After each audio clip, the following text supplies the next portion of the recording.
Hello everyone, welcome you all in our online learning platform Let's Study India।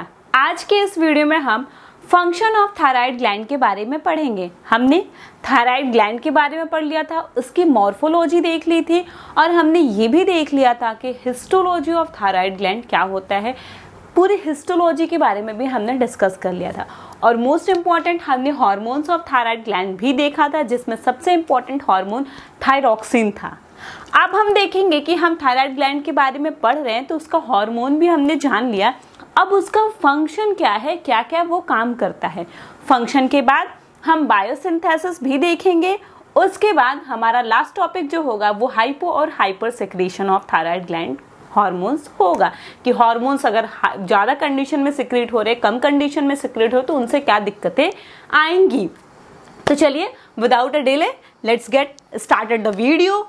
तो function of thyroid gland के बारे में हमको पढ़ना है। अब थायराइड ग्लैंड के फंक्शन में देखा जाए तो कई फंक्शंस हैं, ढेर फंक्शंस हैं थायराइड ग्लैंड के। कुछ सेलेक्टेड फंक्शंस को हम यहाँ पे डिस्कस करेंगे और जितना यहाँ पे हम डिस्कस करेंगे वो मोर देन एनफ है आपके लिए। ठीक है, हम कोशिश करेंगे सारी चीज़ों को कवर करने का। यहाँ पे जितना हम डिस्कस करेंगे ये मोर देन एनफ है। इतना फंक्शन आप देख लेते हो, आप समझ लेते हो तो ये आपके लिए मोर देन एनफ है। तो यहाँ पे कई फंक्शंस हैं थायराइड ग्लैंड के। सबसे इंपॉर्टेंट फंक्शन क्या है कि जो थायराइड ग्लैंड होता है वो हमारी मेटाबॉलिक एक्टिविटीज को इफेक्ट करता है। क्या करता है?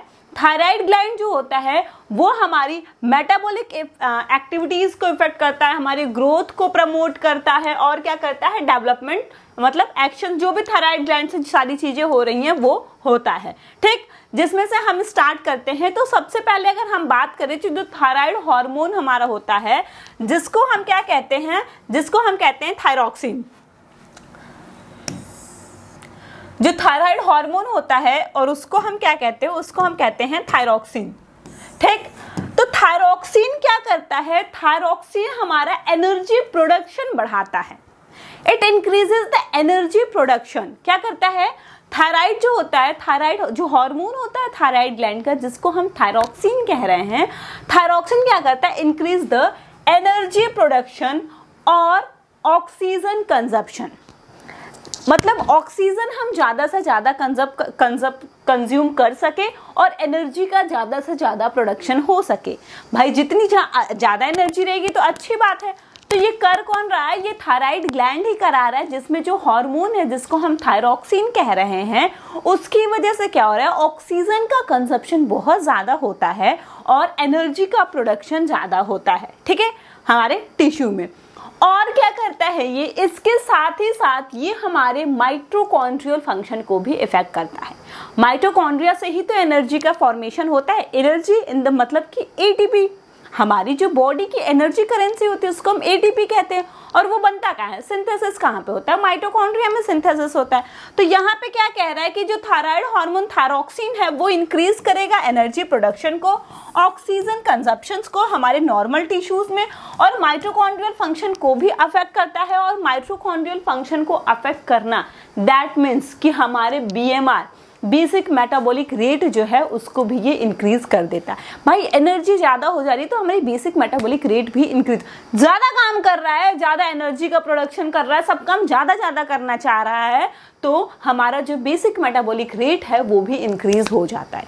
तो पहला फंक्शन आपको समझ में आया होगा कि थायराइड हार्मोन जो है वो एनर्जी प्रोडक्शन, ऑक्सीजन कंजप्शन को इंक्रीज करता है, माइटोकॉन्ड्रियल फंक्शंस को भी बढ़ाता है और हमारा क्या होता है, जो हमें इफेक्ट करता है हमारे बीएमआर पे, जिसको हम कहते हैं बेसिक मेटाबॉलिक रेट। ठीक, ये हमारे क्या करता है, बेसिक मेटाबॉलिक रेट को बढ़ा देता है। अब दूसरी बात करें तो दूसरा जो है, जो थायरॉक्सिन हार्मोन है, ये कार्बोहाइड्रेट मेटाबॉलिज्म में बहुत बढ़िया से रोल प्ले करता है। क्या करता है? कार्बोहाइड्रेट मेटाबॉलिज्म में भी इन्वॉल्व होता है। जैसे ये क्या करता है, ये रेगुलेट करता है ग्लाइकोजिनोलाइटिक। ग्लाइकोजिनोलाइटिक मतलब जिसमें ग्लाइकोजन जो है वो ग्लूकोज 1 फॉस्फेट में कन्वर्ट होता है। तो ये ग्लाइकोजिनोलाइटिक या आप कह लो कि हाइपरग्लाइसेमिक एक्शन, जो इपिनेफ्रिन का हाइपरग्लाइसेमिक एक्शन होता है या ग्लाइकोजिनोलाइटिक एक्शन जो है ये उसको भी इफेक्ट करता है, ये उसको भी रेगुलेट करता है। तो ये सारी चीजें अल्टीमेटली कार्बोहाइड्रेट मेटाबॉलिज्म से ही रिलेटेड है। The effect of insulin on the glycogen synthesis and glucose utilization is also perform by the thyroid gland या थायराइड हॉर्मोन्स। ये क्या होता है, मतलब मिला जुला के जो हमारी बॉडी का कार्बोहाइड्रेट मेटाबॉलिज्म है उसमें भी हमारा थायराइड हार्मोन बहुत ज्यादा रोल प्ले करता है। हम देख रहे हैं ये ग्लाइकोजिनोलाइटिक को भी रेगुलेट कर रहा है। Effect of insulin, glycogen synthesis पे जो इंसुलिन का इफेक्ट है, जो ग्लूकोज यूटिलाइजेशन होता है, वो सब भी थायराइड हार्मोन के द्वारा ही कंट्रोल किया जाता है। इसमें भी थायराइड हार्मोन जो है वो बहुत रोल प्ले कर रहा है। ठीक, अब मैंने पहले ही कहा है कि हमारे पास ढेरों ढेर फंक्शन है थायराइड ग्लैंड के, तो हम सबको देख लेते हैं, धीरे धीरे हम सबको समझ लेंगे। नेक्स्ट क्या है, अगर हम थायरॉक्सिन का लार्ज डोज किसी को देते हैं, थायरॉक्सिन ज्यादा हो जा रहा है, लार्ज डोज जो हो जा रहा है, तो वो क्या इनहैंस करेगा, वो ग्लूकोनियोजेनेसिस को इनहैंस करता है। क्या करता है, ग्लूकोनियोजेनेसिस को इनहैंस कर देगा, और जिसकी वजह से क्या होगा, जो इंटेस्टाइनल एब्जॉर्प्शन होगा ग्लूकोज और गैलेक्टोज का, वो बढ़ जाएगा। ठीक, तो थायराइड हार्मोन के द्वारा ही ये जो कंजप्शन हो रहा है ग्लूकोज और गैलेक्टोज का, इंटेस्टाइनल कंजप्शन जो हो रहा है या एब्जॉर्प्शन जो हो रहा है, वो बढ़ रहा है। किसकी वजह से बढ़ रहा है, थायराइड ग्लैंड की वजह से ही बढ़ रहा है। थायराइड ग्लैंड में किसकी, तो थायराइड हार्मोन्स की वजह से, और वो क्या है, थायरॉक्सिन। तो हमारा कहने का मतलब है कि जैसे जैसे थायरॉक्सिन का डोज बढ़ेगा, थायरॉक्सिन का डोज एनहांस होगा, तो वो क्या करेगा, थायरॉक्सिन के डोज के साथ साथ वो ग्लूकोनियोजेनेसिस को भी एनहांस करेगा, और जो भी एब्जॉर्प्शन होना है ग्लूकोज और गैलेक्टोज का हमारे इंटेस्टाइन से, वो भी एनहांस हो जाएगा, वो भी क्या होगा, ज्यादा हो जाएगा। ठीक, और दूसरी चीज क्या है कि ये यूटिलाइजेशन ऑफ ग्लूकोज भी कराता है। क्या कराता है, thyroxine facilitate utilization of glucose. Glucose को यूटिलाइज भी कौन कराता है, वो थायरॉक्सिन ही कराता है। और तो और इसके साथ साथ ये वाटर और आयंस, जिसमें आयोडीन मेन होता है, क्या करता है, ये वाटर और आयन ट्रांसपोर्ट या आयोडीन के अपटेक से भी रिलेटेड होता है। आयोडीन के अपटेक को भी कौन कराता है, वो हमारा थायराइड ग्लैंड ही कराता है, या हम कह सकते हैं थायराइड हार्मोन की वजह से ही होता है। आयोडीन भी हमारी बॉडी के लिए बहुत जरूरी है, वो भी एक बैलेंस वे में होना, एक बैलेंस कंडीशन में होना चाहिए, हमारे बॉडी में बैलेंस अमाउंट में होना चाहिए। अगर वो बैलेंस अमाउंट में नहीं है, ज्यादा हो जा रहा है, कम हो जा रहा है, तो उससे भी बहुत सी दिक्कतें आती हैं। वो दिक्कतें जो हैं वो अभी हम आगे इसी वीडियो में पढ़ेंगे। ठीक, तो अभी हमें क्या देखना है कि ये क्या कराता है, आयोडीन अपटेक भी कराता है। ग्लूकोज या कार्बोहाइड्रेट से रिलेटेड था ही, बीएमआर को एनहांस कर ही रहा है, एनर्जी प्रोडक्शन ज्यादा करा ही रहा है। आयोडीन के अपटेक के लिए भी कौन रिस्पॉन्सिबल है, आयोडीन के अपटेक के लिए भी थायरॉक्सिन हो रहा है। वाटर के लिए और वाटर और आयन ट्रांसपोर्ट के लिए भी कौन रिस्पॉन्सिबल है, थायरॉक्सिन रिस्पॉन्सिबल है ही। ठीक, फिर नेक्स्ट क्या है कि थायरॉक्सिन जो होता है वो स्टिमुलेट करता है टिश्यूज के ग्रोथ रेट को भी। Thyroxine stimulate the growth rate of tissues, जो टिश्यू होती है उनका क्या ग्रोथ रेट होगा उसको भी, और सिर्फ ऐसा नहीं है कि सिर्फ और सिर्फ टिश्यूज की ग्रोथ को ही ये स्टिमुलेट करता है, डिफरेंशिएशन को, टिश्यू डिफरेंशिएशन भी होता है, या जिसको हम कहते हैं सेल डिफरेंशिएशन, वो भी होता है। सेल डिफरेंशिएशन में क्या होता है, जो सेल्स होती हैं वो डिफरेंशिएट होती हैं कि हाँ वो कौन से अलग अलग ऑर्गन्स बनाएंगे, क्या अलग अलग फंक्शन परफॉर्म करेंगे। तो यहाँ पे क्या है, thyroxine stimulate growth rate of tissue and also influences tissue differentiation and development. Tissue का डिफरेंशिएशन होना है, टिश्यू का डेवलपमेंट होना है। पहले क्या होगा, कोई टिश्यू बन रहा है तो वो भी थायरॉक्सिन करा ही रहा है। फिर उसके बाद क्या होता है कि डिफरेंशिएशन कराना है, वो भी थायरॉक्सिन करा ही रहा है। फिर उस टिश्यू का डेवलपमेंट कराना है, वो भी थायरॉक्सिन करा ही रहा है। आपने अगर कभी मेटामॉर्फोसिस के बारे में पढ़ा होगा, मेटामॉर्फोसिस के बारे में या नियोजेनेसिस के बारे में, ये सारी चीजें अगर आप पढ़े होंगे तो आप उसमें देखे होंगे कि थायरॉक्सिन कितना बड़ा रोल प्ले करता है, थायरॉक्सिन कितना इंपॉर्टेंट होता है, वहां पे वो सारी चीजें कैसे कराता है। ठीक, नेक्स्ट क्या है, जो मैकेनिकल एक्टिविटीज होती हैं टिश्यू की, जैसे थर्मोजेनेसिस वगैरह जो होती हैं, ये भी थायरॉक्सिन से ही अफेक्ट होती हैं। क्यों, क्योंकि हमको पता है कि थायरॉक्सिन क्या कर रहा था, एटीपी सिंथेसिस कर रहा था। तो ऑब्वियस सी बात है कि जो मैकेनिकल एक्टिविटी होगी, अगर मान लीजिए हम थर्मोजेनेसिस को ही लेते हैं, तो थर्मोजेनेसिस में एनर्जी का तो रोल होगा ही होगा। और हमने पहले ही कहा कि ये माइटोकॉन्ड्रियल एक्टिविटी को भी इनहेंस कर रहा था, एनर्जी प्रोडक्शन को भी इनहेंस कर रहा था। तो इसीलिए ये किससे रिलेटेड है, ये थर्मोजेनेसिस, या आप सिंपल इतना कह सकते हो कि जो मैकेनिकल एक्टिविटी है टिश्यूज की, उनसे भी रिलेटेड ये है आपका। ठीक,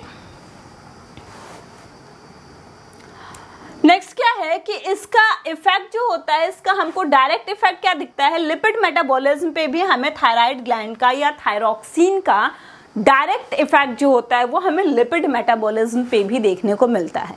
क्या होता है, जो डायरेक्ट इफेक्ट है थायरॉक्सिन का वो हमें लिपिड मेटाबॉलिज्म पे भी देखने को मिल रहा है। क्यों? क्योंकि ये क्या करता है, इन्फ्लुएंस करता है synthesis, metabolism and degradation process. ये सिंथेसिस प्रोसेस को भी अफेक्ट करता है, मेटाबॉलिज्म को भी देखता है, डिग्रेडेशन प्रोसेस को भी देखता है। इसकी वजह से हम ये कहते हैं कि इसका डायरेक्ट इफेक्ट किस पे पड़ता है, लिपिड मेटाबॉलिज्म पे। और ये कोलेस्ट्रॉल सिंथेसिस को भी इंक्रीज करता है, ये उसको भी बढ़ाता है। It also enhance cholesterol synthesis but it is limited by the presence of ATP या जनरेशन ऑफ कोएंजाइम ए। ये लिमिटेड ही होता है, लेकिन ये इसके लिए भी रिस्पॉन्सिबल है। क्या? Enhance of cholesterol synthesis. Thyroid hormone जो होता है वो कोएंजाइम्स और विटामिन्स की डिमांड्स को भी बढ़ाता है। क्या करता है? विटामिन्स और कोएंजाइम्स के डिमांड को भी इंक्रीज करने वाला कौन है, वो है थायरॉक्सिन या थायराइड हार्मोन, या आप कह सकते हो थायराइड ग्लैंड। जो थायराइड होता है ये क्या होता है, एड्रिनल ग्लैंड से भी डायरेक्ट कंसर्न होता है। क्यों? क्योंकि there is a decline in ACTH, adrenocorticotropic hormone, producing after the removal of thyroid gland. अगर थायराइड ग्लैंड को रिमूव कर दोगे तो क्या होगा कि एसीटीएच में डिक्लाइन देखने को मिलता है। मान लीजिए कि आप अगर एक एक्सपेरिमेंट करो, एक का थायराइड ग्लैंड आप रिमूव कर दो और एक का थायराइड ग्लैंड वैसे ही रहे, तो आपको देखने को मिलेगा कि जिसमें से आपने थायराइड ग्लैंड को रिमूव कर दिया है उसमें एसीटीएच में डिक्लाइन देखने को, एसीटीएच में कमी देखने को आपको मिलेगा। तो इस वजह से हम ये भी कह सकते हैं कि जो थायराइड ग्लैंड है हमारा वो डायरेक्टली किससे कंसर्न है, हमारे एड्रिनल ग्लैंड से। ठीक, एड्रिनल ग्लैंड से कंसर्न है। कैसे कंसर्न है? क्योंकि अगर हम जिसमें से थायराइड ग्लैंड को रिमूव कर देते हैं वहां पे हमें डिक्लाइन इन एसीटीएच मतलब एडेनोसिन कॉर्टिकोट्रोपिक हार्मोन में डिक्लाइन देखने को या कमी देखने को मिलता है। और सबसे इंपॉर्टेंट फंक्शन जो थायराइड ग्लैंड की या थायरॉक्सिन की हम बात कर रहे हैं, ये क्या करता है, फीमेल्स में जो ओवरी होता है इट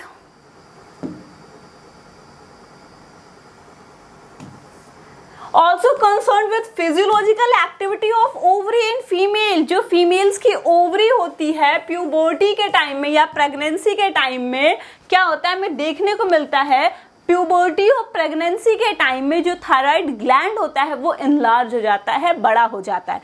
तो ये हम कहते हैं फीमेल्स में जो ओवरी प्रेजेंट है ये उसके फिजियोलॉजिकल एक्टिविटी को भी अफेक्ट करता है। क्या करते हैं? फिजियोलॉजिकल एक्टिविटी से भी ये कंसर्न होता है। और प्रेगनेंसी या प्यूबर्टी के टाइम में हम देखते हैं तो जो थायराइड ग्लैंड होता है वो एनलार्ज हो जाता है। ठीक, और क्या करता है ये, कार्डियोवैस्कुलर एक्टिविटी को भी या कार्डियोवैस्कुलर इफेक्ट को भी देखता है, such as high thyroxine concentration, coronary and renal circulation increase. अगर थायरॉक्सिन का कंसंट्रेशन ज्यादा है, अगर थायरॉक्सिन का कंसंट्रेशन बढ़ गया है तो उस टाइम में वो क्या करेगा, वो कोरोनरी और रीनल सर्कुलेशन को भी इंक्रीज कर देगा। ठीक, सिस्टोलिक प्रेशर भी इंक्रीज होता है बट डायस्टोलिक प्रेशर जो होता है उस टाइम में डिक्रीज होता है। सिस्टोलिक जो होता है वो इंक्रीज होगा बट डायस्टोलिक, डी से डायस्टोलिक, डी से डिक्रीज, वो क्या होता है, डिक्रीज हो जाता है। ठीक, और ये सोडियम पंप को भी क्या करता है, स्टिमुलेट करता है। कितना इंपॉर्टेंट हार्मोन है ये, सब लगभग देखा जाए तो सब कुछ कर दे रहा है। ठीक, क्या कर दे रहा है, सब कुछ कर दे रहा है। ये ओवरी से भी रिलेटेड है ही, प्रेगनेंसी प्यूबर्टी के टाइम में थोड़ा बड़ा भी हो जाता है, कार्डियोवैस्कुलर इफेक्ट को भी ये देख रहा है, और ये प्रेशर, ब्लड प्रेशर वगैरह में भी रिस्पॉन्सिबल है। सिस्टोलिक प्रेशर जो होता है अगर थायरॉक्सिन ज्यादा है तो हाई होगा बट डायस्टोलिक जो होगा वो लो होगा। ये क्या करता है, स्टिमुलेट करता है सोडियम पंप को भी। ठीक, आप इस पॉइंट में हम क्या देख रहे हैं कि जो थायराइड डेफिशिएंसी जो होती है, अगर थायराइड डेफिशिएंसी मतलब थायराइड हार्मोन्स की कमी हो जाए तो उस टाइम पे क्या होता है, एंडेमिक ग्वाइटर, क्या कहते हैं हम उसको, एंडेमिक ग्वाइटर, ये एक टर्म है। इस टर्म को आप याद रखिएगा कि अगर डेफिशिएंसी हो रही है थायरॉक्सिन की या थायराइड हार्मोन की, तो उस टाइम में जो कंडीशन होती है उस कंडीशन को हम कहते हैं एंडेमिक ग्वाइटर। क्यों? क्योंकि आयोडीन डेफिशिएंसी जो होती है वो नहीं हो पाती है, और इससे क्या होता है, of iodine deficiency that thyroid can not manufacture it's hormone. Iodine की कमी होती है उस टाइम में, और उसकी वजह से जो थायराइड ग्लैंड है वो अपने हार्मोन को सिंथेसाइज कर ही नहीं पा रहा है, बना ही नहीं पा रहा है। कहने का मतलब ये है कि हमने एक पहले सिंपल सी लाइन बोली कि अगर थायरॉक्सिन की या थायराइड हार्मोन की कमी हो रही है तो एक डिजीज होती है जिसको हम कहते हैं एंडेमिक ग्वाइटर। हो क्यों रहा है? क्योंकि क्या हो रहा है, आयोडीन की कमी हो जा रही है। आयोडीन की कमी होने की वजह से जो थायराइड ग्लैंड है वो अपने थायराइड हार्मोन्स को बना ही नहीं पा रहा है। अब जब हार्मोन्स बन ही नहीं रहे हैं तो हार्मोन्स की कमी होगी, क्योंकि जितना है वो तो यूज होता जाएगा, वो तो यूटिलाइज होगा ही होगा। अब क्या हो रहा है, यूटिलाइज तो हो गया लेकिन नया बना नहीं है, तो उसकी वजह से क्या हो जा रहा है, कमी हो जा रही है hormones. Then great quantity of THS, thyroid stimulating hormone, is secreted by pituitary gland. तो उस टाइम में क्या होता है, पिट्यूटरी ग्लैंड से THS सिक्रीट होता है, थायराइड स्टिमुलेटिंग हार्मोन, जो उसको स्टिमुलेट करेगा, थायराइड ग्लैंड को स्टिमुलेट करेगा हार्मोन्स बनाने को, जिसके रिजल्ट से क्या होता है, thyroid tissue increase its volume. क्या हो रहा है, हमने आपको जब एंडोक्राइनोलॉजी का जब हम इंट्रोडक्शन बता रहे थे तो उस टाइम हमने बताया पिट्यूटरी को मास्टर ग्लैंड कहते हैं। मास्टर ग्लैंड को मास्टर ऑफ मास्टर ग्लैंड से सिग्नल मिलता है। मास्टर ऑफ मास्टर ग्लैंड ने सिग्नल दिया पिट्यूटरी को कि भाई थायरॉक्सिन सिक्रीट करना है। अब वो क्या करेगा, पिट्यूटरी क्या करेगा, वो थायराइड स्टिमुलेटिंग हार्मोन सिक्रीट करेगा। ये थायराइड स्टिमुलेटिंग हार्मोन ही जाकर के थायराइड ग्लैंड को स्टिमुलेट करेगा कि तुम्हारी जरूरत आ पड़ी है, तुमको अब हार्मोन सिक्रीट करने हैं। तो लेकिन यहाँ पे क्या हो रहा है, आयोडीन की कमी की वजह से वो हार्मोन सिक्रीट कर ही नहीं पा रहा है, लेकिन पिट्यूटरी तो TSH रिलीज कर ही रहा है, वो तो कह ही रहा है ना कि भाई करो करो करो। तो उसकी वजह से क्या हो रहा है, जो थायराइड टिश्यू है उसका वॉल्यूम बढ़ जाता है और वही हमें ग्वाइटर की तरह दिखता है। इसी कंडीशन को हम क्या कहते हैं, ग्वाइटर। उसका वॉल्यूम बढ़ जाता है और हमें यहाँ पे ऐसे ग्वाइटर की तरह वो दिखने लगता है। ठीक, अब क्या होता है, अगर हाइपोफंक्शन ऑफ ग्लैंड की बात करें, अगर हाइपोफंक्शन देखा जाए तो इससे क्या होता है, क्रेटिनिज्म। क्रेटिनिज्म क्या है, इसमें आपको बहुत सी चीजें देखने को मिलेंगी, ये भी एक बहुत बड़ा इशू है।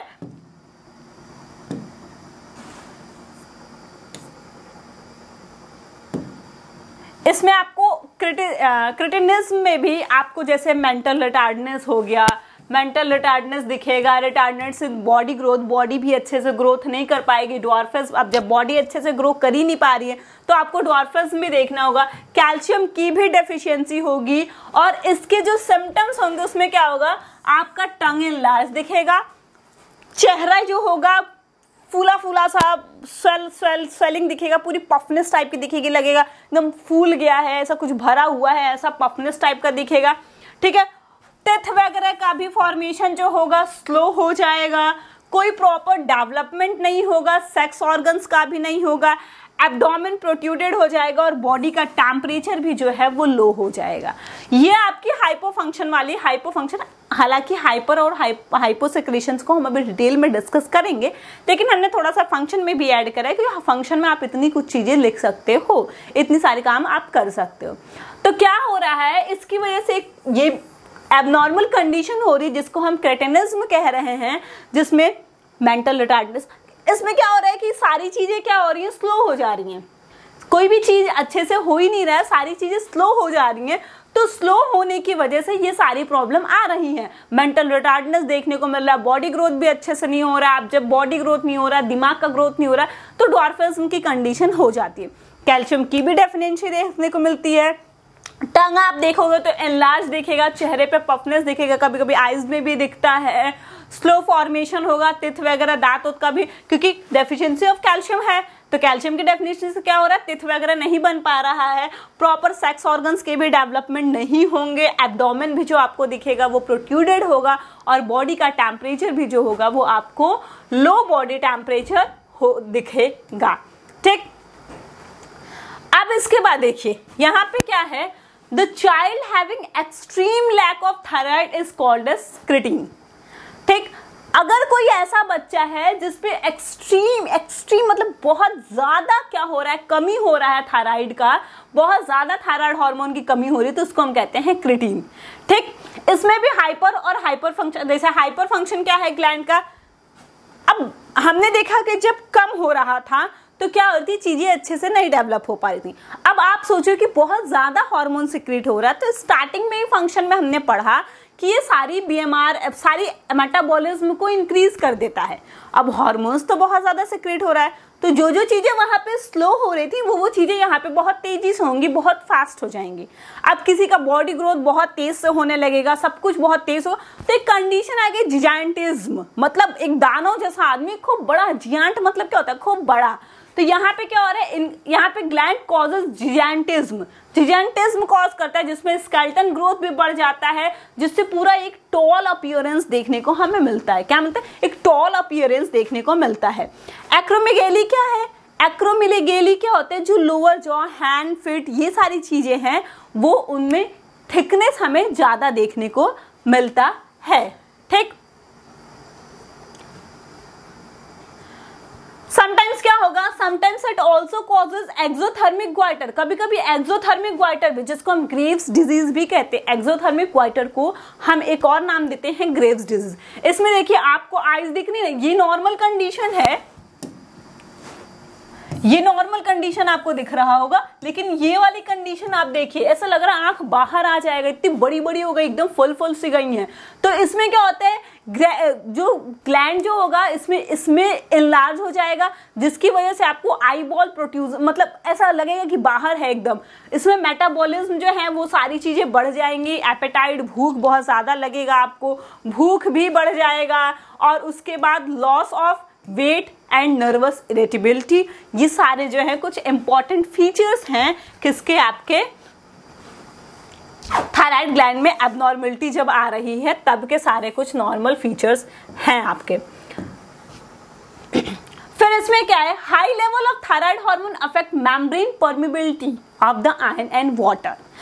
अब अगर हाई लेवल है थायराइड हार्मोन्स का, बहुत ज्यादा लेवल सिक्रीट हो रहा है, बहुत ज्यादा थायराइड हार्मोन्स ज्यादा हो गए हैं, तो ये मेम्ब्रेन की परमिबिलिटी को भी अफेक्ट करता है with respect to water and ions. अब मेम्ब्रेन से क्या होता है, वाटर और आयंस का ही तो ट्रांसपोर्ट होता रहता है, लेकिन अगर बहुत हाई अमाउंट हो जा रहा है तो वो अफेक्ट करेगा मेम्ब्रेन परमिबिलिटी को भी, आयन और वाटर, जिसकी वजह से क्या होगा, Na कंसंट्रेशन इंक्रीज्ड और पोटेशियम का कंसंट्रेशन जो होगा वो डिक्रीज हो जाएगा। मतलब सोडियम का कंसंट्रेशन ज्यादा हो जाएगा और पोटेशियम जो होगा वहां पे डिक्रीज हो जाएगा। ठीक, थायराइड हार्मोन में अगर चेंज देखने को मिल रहा है, अगर चेंज हो रहा है, तो वो और भी एक चीज को अफेक्ट करेगा, जिसको हम कहते हैं, वो कैल्शियम और फॉस्फेट के कंसंट्रेशन को भी अल्टर कर देगा, मतलब चेंज कर देगा। क्या होगा, कैल्शियम और फॉस्फेट के कंसंट्रेशन को भी ये चेंज कर देता है, अगर आपको चेंज दिख रहा है थायराइड हार्मोन में तो। ठीक, अब क्या होगा, ये सारी चीजें तो हमने बात की थी हाइपर सिक्रीशन के बारे में। अब हाइपो सिक्रीशन कर रहे हैं, तो यहाँ पे क्या हो रहा है, हाइपो सिक्रीशन ऑफ कैल्सिटोनिन, ये किससे होगा, ये कंसर्न होता है कैल्शियम आयन से। नाम से ही आपको समझ में आ रहा होगा कि कैल्सिटोनिन, तो कैल्सिटोनिन में हम कह रहे हैं कि कैल्शियम आयन मेटाबॉलिज्म किसको हो रहा है, कैल्शियम आयन मेटाबॉलिज्म जो हो रहा है बॉडी को, ये उसको भी अफेक्ट करेगा, और कैल्शियम कंसंट्रेशन जो होगा बॉडी का उसको भी रेगुलेट करेगा। ठीक, और ये बहुत तेज से क्या करेगा, ब्लड में हमारे कैल्शियम के लेवल को या कैल्शियम के कंसंट्रेशन को क्या करेगा, डिक्रीज कर देगा, जिसकी वजह से आपको भी पता है कि कैल्शियम की कमी होती है तो क्या होता है, हमारे बोन्स वगैरह कमजोर हो जाते हैं। तो ब्लड में कैल्शियम कंसंट्रेशन जब कम हो जाएगा तो उसकी वजह से हमें क्या होगा, ब्रेक डाउन, बोन का ब्रेक डाउन वगैरह भी देखने को हमें मिल सकता है। ठीक, बोन्स के ब्रेकडाउन भी देखने को हमें मिल सकते हैं। और कैल्सिटोनिन का अगर हाइपर सिक्रीशन होगा तो इसकी वजह से क्या होगा कि सेम उसका उल्टा, कैल्शियम का डिपोजिशन जो होगा बोन वगैरह पे, ये क्या होगा कि ज्यादा हो जाएगा, और ज्यादा कैल्शियम होगा तो जो हमारे बोन्स वगैरह होंगे वो स्ट्रांग हो जाएंगे, जो बोन ब्रेक डाउन हो रहा था वो नहीं होगा। तो ये था पूरा थायराइड ग्लैंड का फंक्शन। नेक्स्ट वीडियो में हम बायोसिंथेसिस ऑफ थायराइड ग्लैंड देखेंगे और hypo and hyper secretion of thyroxine या थायराइड ग्लैंड के बारे में या थायराइड हार्मोन्स के बारे में डिस्कस करेंगे। तो चलिए मिलते हैं नेक्स्ट वीडियो में, तब तक के लिए थैंक यू।